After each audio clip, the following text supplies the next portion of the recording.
Okay, so please can you state your name, age, and yeah, just what you do. So, name is Hashim Rehman. Age, just turned 26 last week. And what I do is I am a professional boxer, a lightweight professional boxer, currently 5-0. And I'm also a process engineer at the same time. Yeah. So let's start from the beginning. So where are you from? Like where were you, born and raised? So, born and raised in Hull, but I've lived in a few different places. But yeah, most of my life has been in Hull.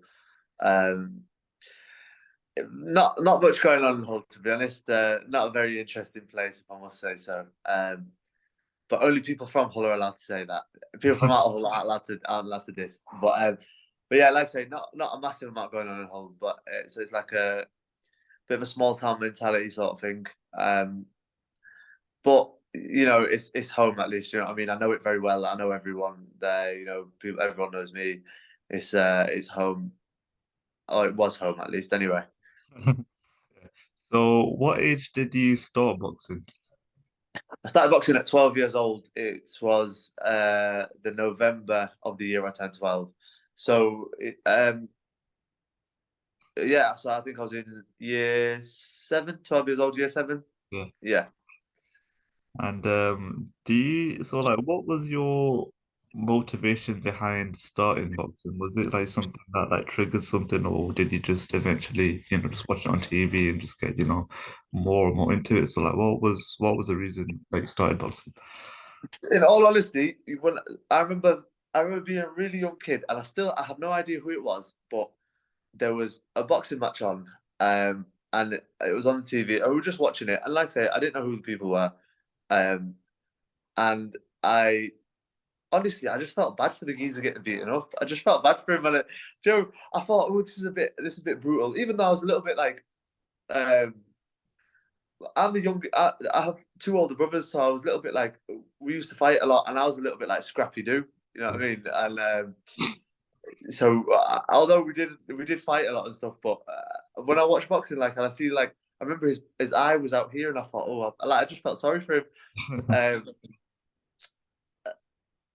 so that it's funny because like that didn't really attract me to the boxing at all. But then because my name's Hashim Rehman and there was a former heavyweight world champion called Hashim Rehman, Yeah, so yeah, like two-letter difference in the yeah. name. Um, and he knocked out Lennox Lewis. And I remember we used to go like around the community. Yeah, People used to call me the heavyweight world champ as a joke, just yeah, like a little bit like a thingy. But I was very young then, so that was obviously like a bit of like a introduction to the sport. And then essentially why I started was because we grew up in a bit of a rough area, and Hull was not very diverse yeah. when we were growing up. I mean, my brothers, in fact, not very diverse at all. So we like there was quite a lot of racist abuse we used to get as kids, and we wanted to. My brothers started kind of learning how to box to fight back a little bit. My mum didn't know at the time, but my brothers both started boxing without her knowledge. Mm. And then eventually, my eldest brother wanted me to learn how to defend myself against it because, like I say, we used to get people used to shout "Packy" in the street all the time and things like that. And like kids in school were horrible, really. Do you know what I mean? At times.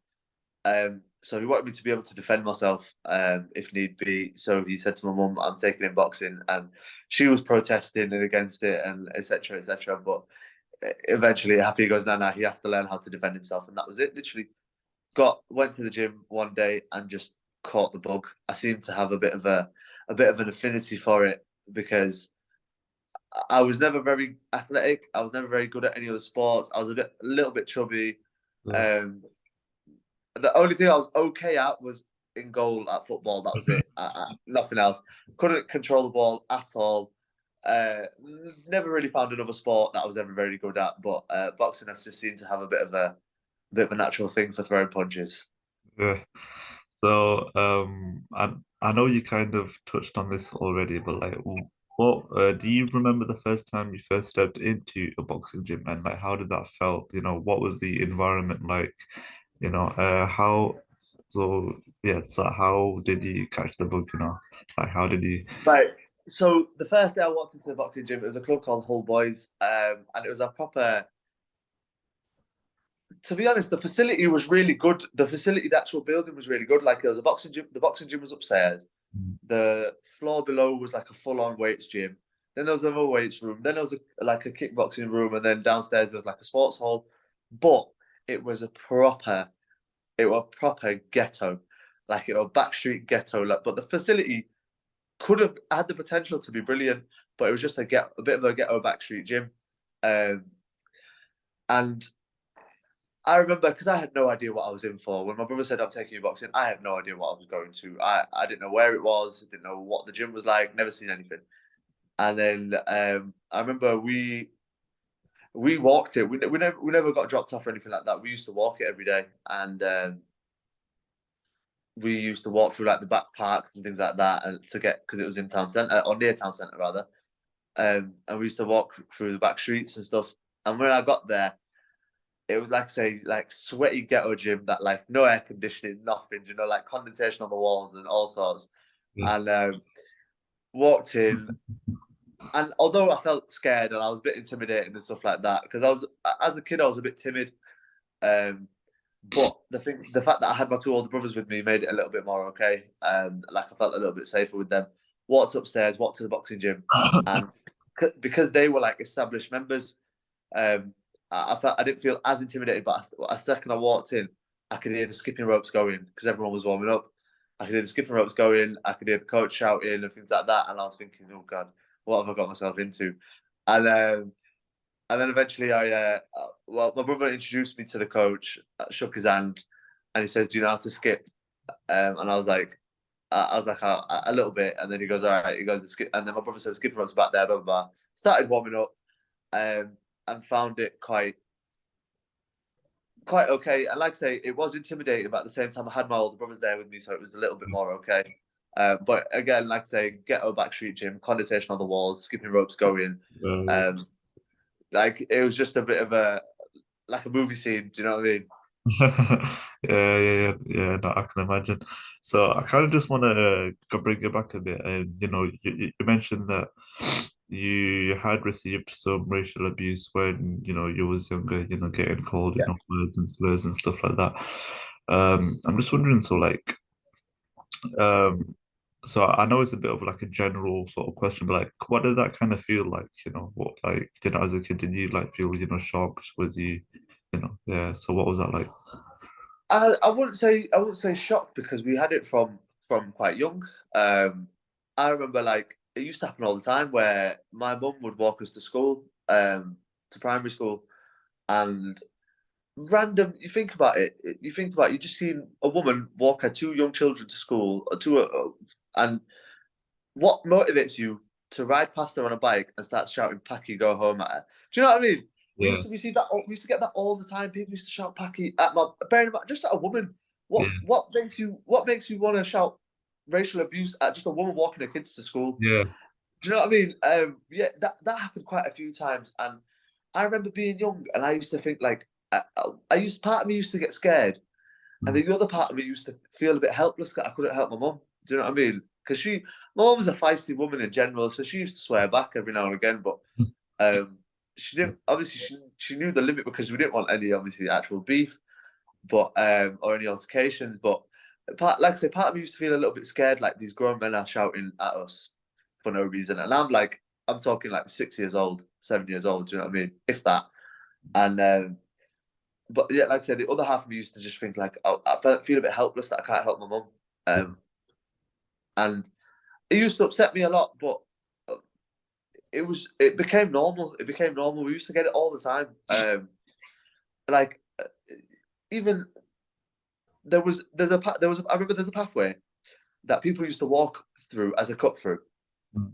Everybody used to walk through, but then every now and again a car would go through there, Yeah, and there's a guy riding past on his bike. And bear in mind, there's loads of people walking down, and he decides to shout at us to get out the way and call us packies. mm. Bear in mind, there's loads of people walking down, but Yeah, he shouts at us particularly. yeah. Do you know what I mean? And yeah, like I say, it was upsetting. And then when I got to, because my older brothers were like, I looked up to them a lot as a kid, and they were quite tough, and they used to get into fights a lot, and they were used to be able to have like defend themselves. And then I remember getting to secondary school, and I used to get like casual racist abuse all the time. Yeah, Kids used to call me a terrorist, and etc. etc. And I remember feeling like I can't let my brothers find out that I'm letting this happen because I was too timid. I was too scared to try anything because yeah, I wasn't a big kid. I was quite small. I wasn't like particularly tough. Not been in like the odd little primary school scrap, but that doesn't mean yeah, anything. Do you know what I mean? yeah, Like I say, I was too timid and too scared to say anything. But I used to get it quite a lot, and I used to just kind of back down a little bit. And I used to be like ashamed of myself that why am I not fighting back? I used to be scared that my brother's going to find out yeah, because my our cousin used to go to the same school, yeah, and he was like, by the time I was there, he was a year nine beating up year 11s and stuff like that. Do you know what I mean? So he was a big lad and he was a tough lad. And like I say, it even more so kind of made me feel a little bit ashamed of myself that I wasn't fighting back. But yeah, like I say, but it used to wind me up, but I used to be too scared to do anything. um, yeah. No, no, no. Yeah, no, that's crazy, man. So like, so I wanna sort of, so you mentioned that you were 5-0. Yes. So when was your first fight, and what was that sort of preparation like getting into the ring for the first time? Like did you feel nervous? Did you feel excited? What was what was the emotion like? So my debut was October 2021. I think it was the 22nd or the 23rd of October 2021, whichever the Saturday was. Yeah, Um, and I the preparation for it was quite nerve wracking in a sense because although the actual preparation, I used to just train all the time anyway. I used to spar all the time and etc. Because I just loved the training and I just liked the training, so I just enjoyed it. So I just did it all the time anyway. mm, But then when you have to start ramping it up, and you have to start dieting a bit more, and I had to make a weight that I hadn't made for a while, and you know, coming out of COVID, I'd put a lot of weight on during COVID because I was at uni. I was writing my dissertation, and I'd be eating spoons of Lotus Biscoff spread because I just loved it while yeah, I was writing it. And yeah, I come back home and then obviously started training. Had to lose a fair bit of weight, and then had to like there was the sparring was a lot more serious. We had to go out for sparring a lot as well, mm, and there was a lot more to it, and it was a bit more, yeah, like I say, a bit more serious. mm. And the weight loss was difficult. I won't even lie to you. I like my food, and when I'm hungry, I get stroppy. All my family will all tell you when I'm hungry, I get stroppy, and I just don't like talking. Um, so yeah, I it was difficult, and then actually leading up to the fight. So throughout my amateur career, it was very stop start. I didn't have loads of fights, but all my fights, I used to. I never realized what a nervous person I was until I started boxing. Yeah, Um, I used to absolutely shit myself basically, and I used to get really bad like butterflies. I used to go to the toilet every 2 minutes because I needed a wee again and again and again, and that used to happen all the time. And then when I was getting up to my debut, luckily, one thing that was good was that I had my gym mate fighting on the same card, yeah, um, and he had already had a few fights, um, and that kind of calmed the nerves a little bit because we were in the changing room. He'd already experienced all of it, so he was just kind of cool, calm. He had the music on. He had we had like the like pre-fight food and things like that. We all had our kit together and everything. And he even just beforehand, I was like making sure with him and my coach, like what do I need to bring and etc. etc. Make sure I've got everything. Um, and because I was like first or second on, yeah, there was I had to start warming up quite quick, and I had to get my boots on, get my shorts on, everything like that. But again, the butterflies started going.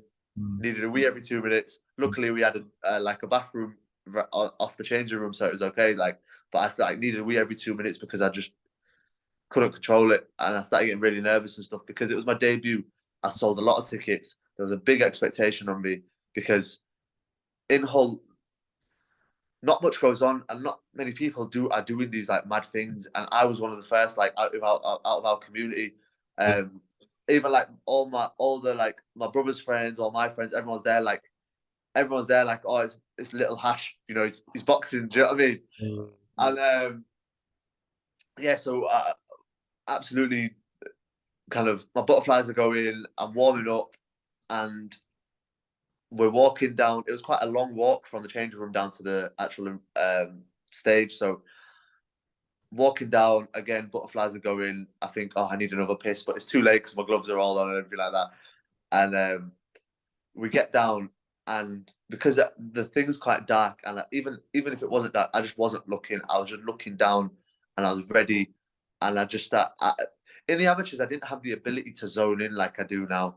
Yeah. I used to just worry too much, but here I thought I've done the preparation. I know what I'm in for. I've done the hard sparring. I I'm going to win this Yeah. no matter what. And as I got out to the arena and I can hear the cheers because I told people what my walkout music was, and as soon as they heard what my walkout music was, um, they like Yeah.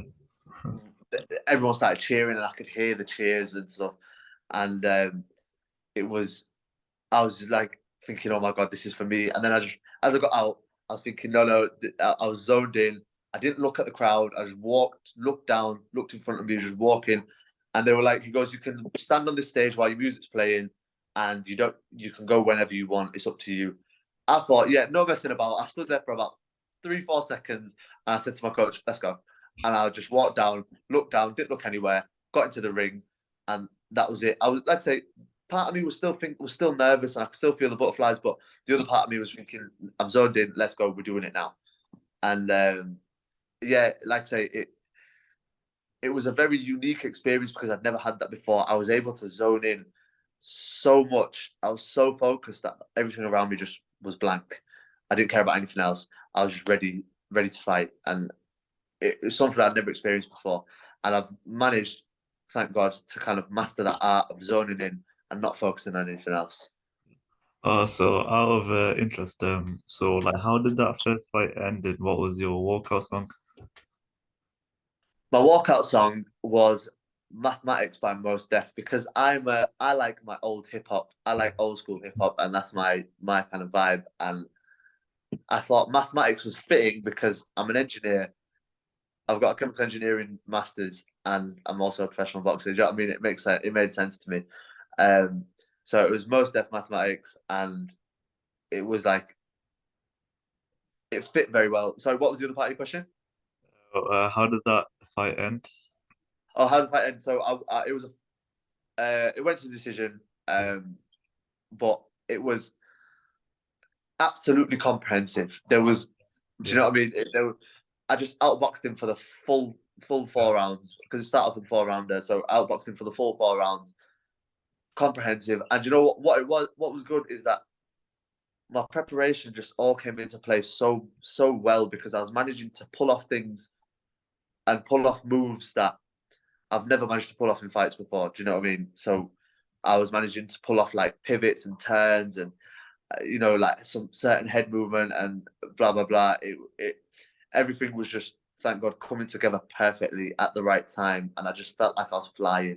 I felt like $1 million when I was in there. It was unbelievable. So oh yeah, so how would you sort of explain your fighting style? I think you would refer to it as a box fighter. So I can box and I have the boxing ability, as Yeah. in the moves, the technique, and the skill. But that's not the only thing I can do. I come forward and I can fight. I can sit down with my punches. If I do say so myself, thank God I can punch very hard. Let's say I Yeah. can punch very hard, Yeah. and so people have told me I didn't used to believe in it. I didn't used to believe in my power, but I believe in it now. Yeah. So yeah, it's called a box fighter. So I can box on the back foot if I need to, and I have the skills and technique. But I can also fight it out when need be, and I also have the power to back that up and the strength to back that up. Yeah. Yeah, no, I can say that I can somewhat relate, not obviously totally, but I can somewhat relate because I've got a younger brother who's 18 and he's currently an amateur MMA fighter. And I know it's obviously a bit different to boxing, but like Yeah, I see like he's obviously got like sort of like a similar style, but like yeah. And I remember when he had his first ever fight, we all were watching it on a live stream because he didn't actually want us there, because he thought it made him too, nervous to, yeah.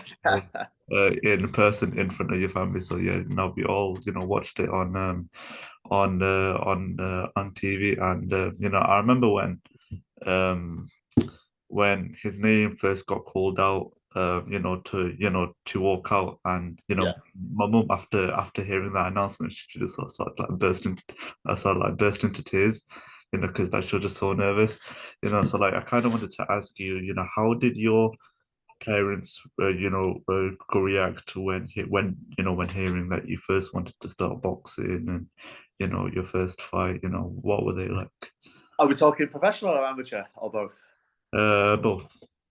Right, we'll start with the amateur. So with the amateurs, my brothers boxed and they trained, but they never actually had any fights. Yeah. Whereas I started actually fighting. But when, as I said earlier, when my brother wanted to take me to a boxing gym, my mum was all against. My mum was against it. She said, "No, I don't want him fighting and boxing and blah blah blah." But my brother put his foot down and said, "No, he needs to learn.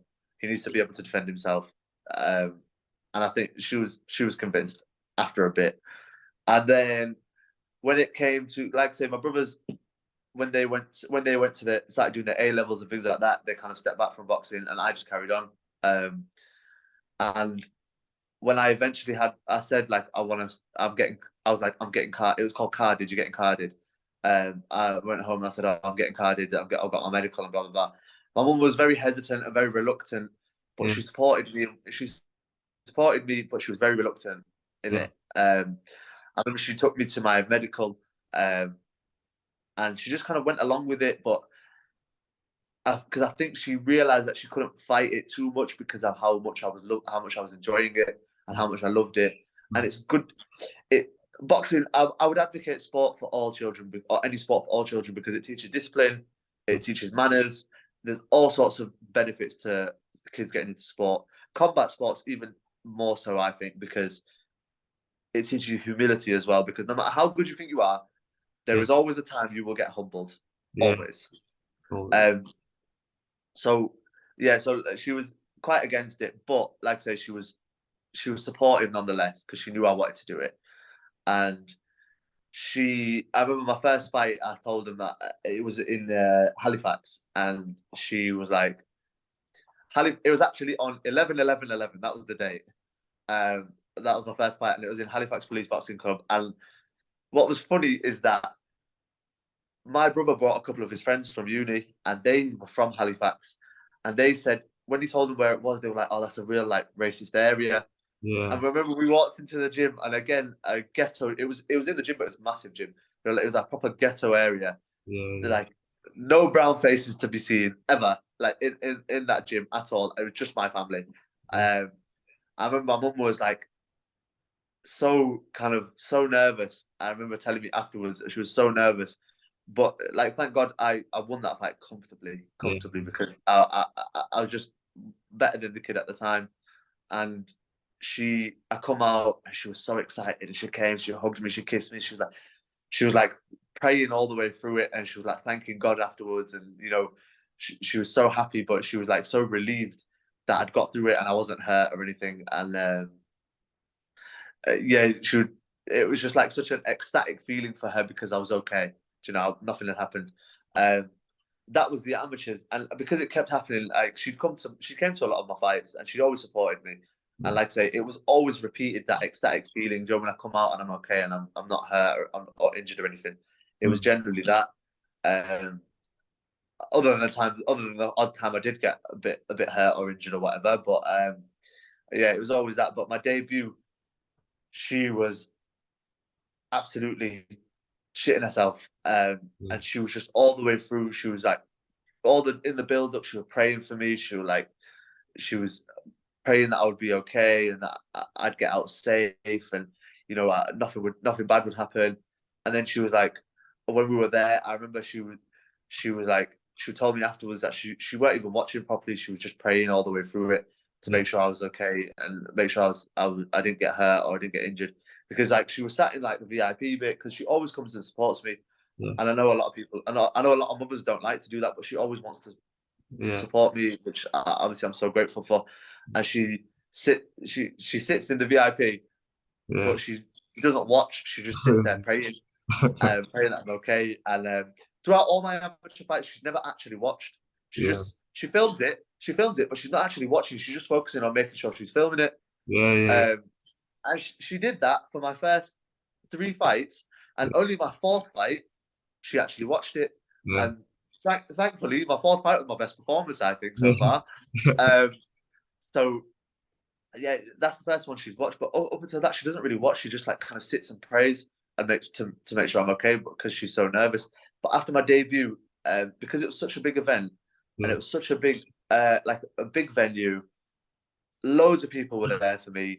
I jumped out the ring and I went straight and I hugged her and I kissed her and she was so happy and she was like trying to hold back her tears and stuff. But that was it. But like I say, that she's just so nervous that she just prays all the way through it. She tries not to focus too much. No, yeah, no, that's yeah, yeah, and I think like mothers are so like precious for that as well. Exactly. So like, just a quickly, what was your sort of like amateur journey? Like, what was your amateur record? My amateur record was something like 23 fights and I won, I think, 16 of them. Yeah, So I lost a fair few, but a lot of because it was very. Although I was amateur for technically I was amateur for about 10 years, yeah, but I was very stop start because I was in and out of the gym because I was quite good at school. So I would take breaks for exams. I took a long break throughout my A levels because A levels are very intense. yeah, I took a long break throughout university. Um, I boxed in first year, but after that I took a long break yeah, um, until I did a placement year. Um, and it was the job more so, but I wasn't enjoying the job, yeah, and I was a little bit. I'd sit there and I'd wait for 5 o'clock, and I'd wait for the weekend and things like that. And I thought, do I want to do that for the rest of my life, or do I want to pursue something that I love? yeah, And at that point, I was about 13 and a half stone, and I was like yeah, very big, very overweight, and I just thought I'd make the decision, and I just started exercising again. I started running again. I joined a boxing gym, and I started fighting again. So but my amateur record again, like very stop start, and it wasn't fantastic because a lot of my fights were like like in like tournaments and championship fights and things like that. So that's why I'd lost a chunk. mm, Um, but a couple of them I debate that I won, but it yeah, is what it. But yeah, like I say, a very stop start, never not much consistency. But something always drew me back to try again. Do you know what I mean? Until obviously the final time I really took it seriously. But yeah, only 23 fights, which in the grand scheme is nothing because I know people who've had hundreds. yeah. Oh yeah, yeah. No, we'll quickly. So it says that I've only got 10 minutes of recording time left, so we'll quickly move on. Yeah, go on, sorry. Honest man. Sort of. So, would you say that like someone like Amir Khan was a big inspiration for you? And like, what's your opinion on Pakistanis in boxing? Do you think that there is a big breakthrough being made, or do you think there's still sort of some progress to be made on that front? So Amir Khan is how whatever people want to say about him, he gets a lot of undue criticism, Yeah, which I think is unjustified. Personal life aside, boxing wise, he was absolutely brilliant. He was one of the best to come out of the country. yeah, Unified world champion, yeah, fought the best, you know, tried to challenge everybody and anybody and just didn't care and just went for it. And he's so successful that it's hard to discredit what he's done. And I found him as a big inspiration because what it did was that our as like the Asians, the Pakistani community, we always went down similar routes, and we just kind of it was the bog standard routes of like you either go to uni or you work in your dad's business, or do you know something like that? Or you start a business, or you're Right. an engineer, or you're a doctor, or do you know it was very narrow kind of set Yeah. routes. And he kind of broke that mold and showed that we can do something different and Yeah. be successful at it. And in all honesty, I took him as an inspiration as a kid because he was doing so well. Everybody loved him. He had so much support, and I thought it showed that Pakistanis can do something a bit different, and they don't have to restrict themselves to what we typically are known for. Um, and what he's done is he inspired a generation of kids to start boxing, and Pakistani kids to start boxing. And now Yeah. what's happening now is all that generation is starting to turn pro, Yeah. Yeah. and they're starting to come through. So like you've got the likes of Hamza Shiraz, who's like kind of leading the way, part you know almost. You've got like the Azim brothers, who are unbelievable amateurs. You've got like locally to me, Akib Fiaz, doing doing really well. Um, Amar Akbar, who's from like Dewsbury End, Yeah. doing really well. You've got that generation that are all coming through now that are making waves in the game because look how successful they all are. Look at the backing behind Hamza Shiraz. Look at the backing behind the Azim brothers. Yeah. They're like the star boys of their promotion. Do you know Yeah. what I mean? And again, Akin Fiaz, Matchroom love him. Do you know he's doing really well and things like that. So um, there is still ways to go. There's still more talent to come through because I know of a lot of Pakistani amateur lads that are doing really well in the amateurs. Um, so there is more to come, but Yeah. at the moment we are making waves and we're making progress because we're like look at Adam Azim. He's touted for massive things and he's justifiably because he's brilliant. Do you know what I mean? Yeah. Um, so it's there's still more to do, but we're making waves. Yeah. Yeah, no, thank you very much. I think, yeah, so I'll just stop the recording and then obviously yeah, yeah, no, I think that covers everything. Yeah, so I'll just stop the recording now. No, but thank you very much, though. Like that was obviously, yeah,